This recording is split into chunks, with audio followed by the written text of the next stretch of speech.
Hello and thank you so much for joining me today. I'm Sherry Taylor, freelance dietitian, nutritionist, and the director of Eat Great, Feel Great. And in today's video, we're talking about snacking. When is it okay to have a snack and what kinds of things should you be having? So I was asked the question the other day about grazing. Some people have heard, oh, I'm supposed to be having 6 small meals a day and somehow that's better than having 3 meals per day or 3 meals and some snacks. To be honest, there aren't any rules. Ultimately, you need to come up with whatever system works best for you. To a certain extent, that's going to be determined by your work schedule or your life schedule, but it doesn't make a significant difference, to be honest, in terms of your weight, as long as you're eating only when you're physically hungry. And that is the clincher, because so many people eat their snacks because it looks good, because it's a habit, for lots of reasons that have absolutely nothing to do with physical hunger. So your number one question should always be, am I physically hungry? Before you eat anything, meal or snack. And if the answer to that question is yes, then you need to think about, well, how long is it going to be till my next meal? Because that will help you gauge about how big of a snack you should have. Examples of snacks include, you could have fruit.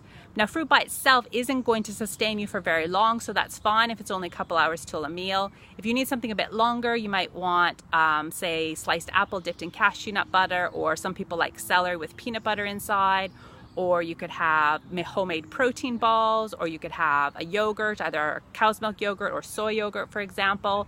You could have vegetables dipped in hummus.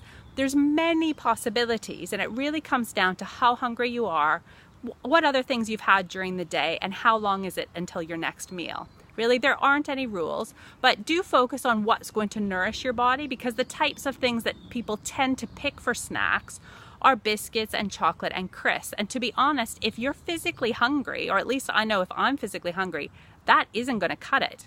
That isn't going to be enough, or I'm going to have to eat a lot of them in order to fill me up. So think about what would actually nourish your body the most. That's probably the most helpful question to ask, is what would nourish your body the most? And you'll actually get a very different answer than if you ask yourself, well, what do I feel like? What would nourish your body the most? How long till the next meal? And then you can make your own decision. Some days you'll need a snack, some days you won't. And that's okay. There don't have to be any rules involved. I hope that's been helpful. Let me know if you have any questions or comments. Leave a comment below, and I look forward to talking to you again tomorrow. Take care.